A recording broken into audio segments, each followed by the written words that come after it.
حضرت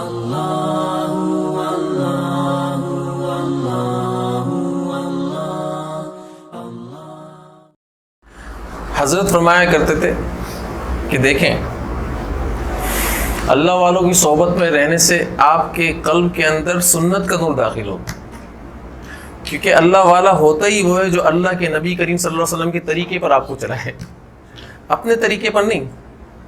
سن لینا غور سے، جو اللہ تعالیٰ کے نبی کریم صلی اللہ علیہ وسلم کا جو طریقہ ہے، جو سنت کا راستہ ہے، اس راستے کے اوپر چلائے، یہی اللہ والا۔ اس کے خود کے اندر بھی سنت کا نور داخل ہو، اس کے قلب کے اندر خود کے اندر بھی سنت کا نور ہو، اور یہ لوگوں کے اندر بھی سنت کے نور کو داخل کر رہا ہو۔ عجیب، میں حضرت کی باتیں کر رہا ہوں، عجیب حضرت کی باتیں ہوتی تھی۔ حضرت فرمایا کرتے تھے سنت کے نور کا جو محافظ ہے وہ تقویٰ ہے۔ سنت کے جو نور کا محافظ ہے وہ تقویٰ ہے۔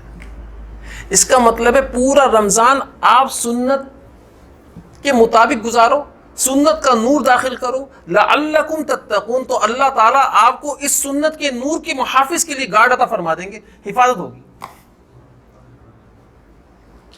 حفاظت ہوگی۔ بھائی کمپنی سے چاہیے ہوتے نا کہ ہمارے پاس بہت بڑا خزانہ آ گیا ہے، اور خزانہ اتنا زیادہ آ گیا ہے، ہمارے جان کو بھی خطرہ ہے، ہمارے مال کو بھی خطرہ ہے، ہماری ساری چیزوں کو بھی خطرہ ہے، لہذا بھائی کچھ گارڈ ہمیں پرووائڈ کر دیں۔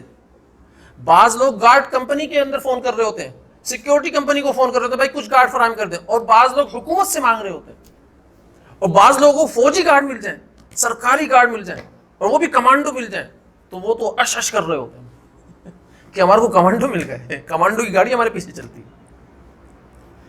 تو یہاں پر ہم لوگ سنت کا جو نور، جو خزانہ ہے ہمارے دل کے اندر، قلب کے اندر داخل ہو رہا ہے، پورا رمضان سنت کے مطابق گزار کر، اس سنت کے نور کی حفاظت کے لیے اللہ تعالیٰ کی ذات فرما رہے ہیں میں تمہیں گارڈ عطا کروں گا، سرکاری گارڈ ہوں گے، وہ میرے گارڈ ہوں گے، سرکاری گارڈ ہوں گے، وہ عطا کروں۔ لیکن اس کے لیے کیا کرنا پڑے گا؟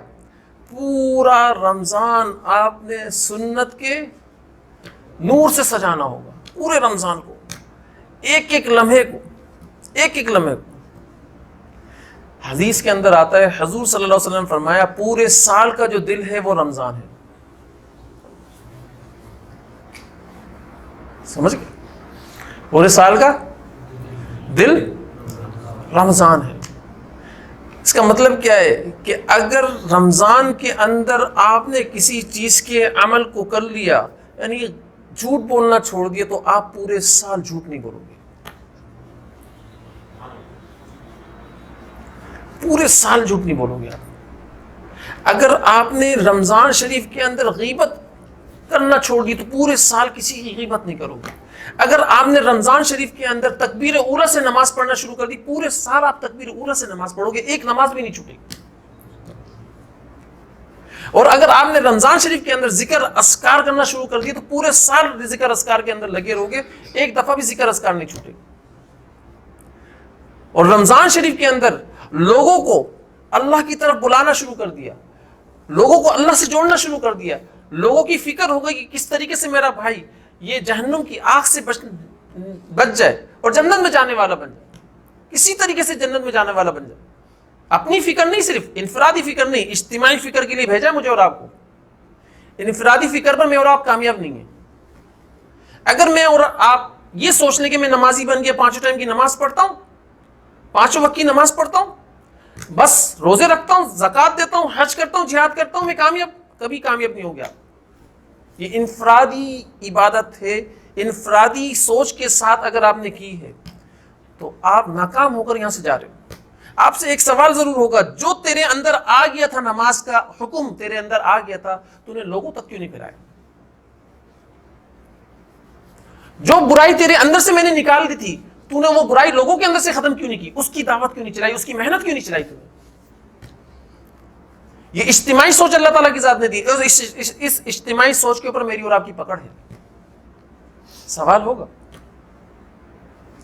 لہذا انفرادی طور پر میں اور آپ اعمال کے اندر نہیں، بلکہ اس رمضان شریف کے اندر عبادت کے ساتھ سب سے بڑا جو عمل ہے، جس کو عمل بھی تصور نہیں کیا گیا، اس کو الگ کیا گیا عمل سے، عمل صالح سے الگ کیا گیا ہے، دعوت کا عمل، اس کو نہ چھوڑیں، دعوت کے عمل کو نہ چھوڑیں، صحیح ہے نا؟ وَمَنْ أَحْسَنُ قَوْلًا مِّمَّنْ دَعَا إِلَى اللَّهِ وَعَمِلَ صَالِحًا. دیکھیں دعوت کے عمل کو عمل صالح سے الگ بیان کیا ہے. وَمَنْ أَحْسَنُ قَوْلًا مِّمَّنْ دَعَا، اس سے اچھی بات کس کی ہوگی جو اللہ کی طرف لوگوں کو بلائے اور نیک عمل کرے. تو دعوت نیک عمل نہیں ہے کیا؟ لیکن اس کو بالکل الگ کر دیا. اس کا مطلب ہے دعوت، نیک اعمال، یہ دونوں ایک دوسرے کے لیے لازم و ملزم ہے. اگر ایک چیز کو بھی چھوڑے گا تو ایک چیز قبول نہیں ہوگی. دعوت دے رہا ہے لیکن نیک عمل نہیں کر رہا، تو اس کی دعوت دینا لوگوں کے حق میں تو قبول ہو جائے گی لیکن اس کے حق میں شاید. اسی طریقے سے نیک عمل کر رہا ہے لیکن لوگوں کو دعوت نہیں دے رہا، تو اس کے نیک عمل معلق رہیں گے جب تک یہ لوگوں کو سمجھائے نہیں، لوگوں کو بلائے نہیں، اللہ کی ذات سے جوڑے نہیں. اللہ کے قرب پانے کا سب سے افضل ترین راستہ کون سا ہے؟ اللہ کے قرب پانے کا سب سے افضل ترین راستہ لوگوں کو اللہ سے ملانا ہے. یہ سب سے افضل ترین راستہ ہے. تو میرے دوستوں اور بھائیوں، میں آپ سے یہ عرض کرنا چاہتا ہوں کہ اللہ تعالیٰ کی ذات کے قرب کو پانے کے لیے عبادت ضرور کریں رمضان کے مہینے میں، لیکن عبادت اور دعوت کو دونوں کو مجتمع کریں، ملائیں، ملا کر کریں.